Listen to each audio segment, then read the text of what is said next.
శాసనసభలో అడుగు పెడతారు. తెలంగాణ రాజకీయాల్ని కూడా తమిళనాడు మాదిరిగా మార్చేస్తాం. అధికారాన్ని అడ్డం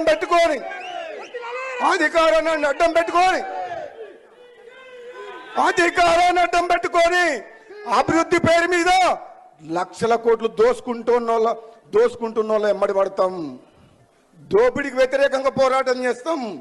మేము నిజాయితీ పరులం అని చెప్పేసి మా సహనాన్ని, మా ఓపికని చేతగానితనంగా భావించొద్దు.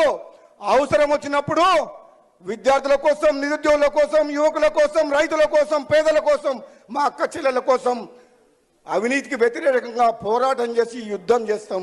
భయపడేది లేదు. మేము చూస్తున్నాం దగ్గరికి వెళ్ళి రాజకీయాలు.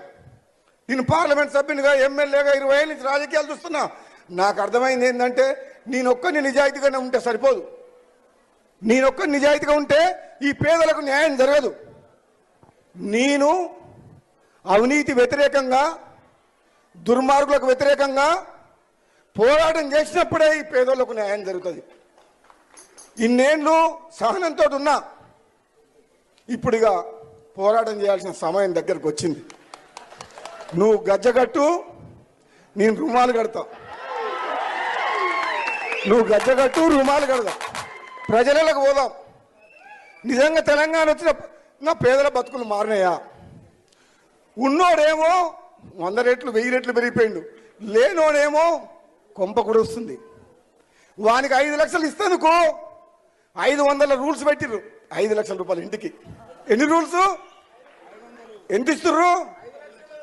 వాడేమో లక్షల కోట్లు దోసుకుంటారు. పైన ఉన్నోడేమో లక్షల కోట్లు దోసుకుంటారు. 5 లక్షలు ఇస్తేందుకేమో 500 రూల్స్ పెట్టింది.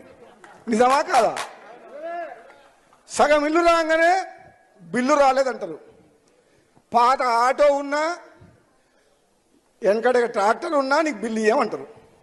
అది ట్రాక్టర్ నడిచేది లేదు, జీపు నడిచేది లేదు. అది ఎప్పుడు ఫైనాన్స్ వాళ్ళు గుంజుకపోయారు. అది ఎప్పుడు ఆయన పేరు మీద ఉందంట, నీకు ఇల్లు క్యాన్సర్ అంటారు. ఇదెక్కడ న్యాయం? ఇట్లా చెప్పుకుంటూ పోతే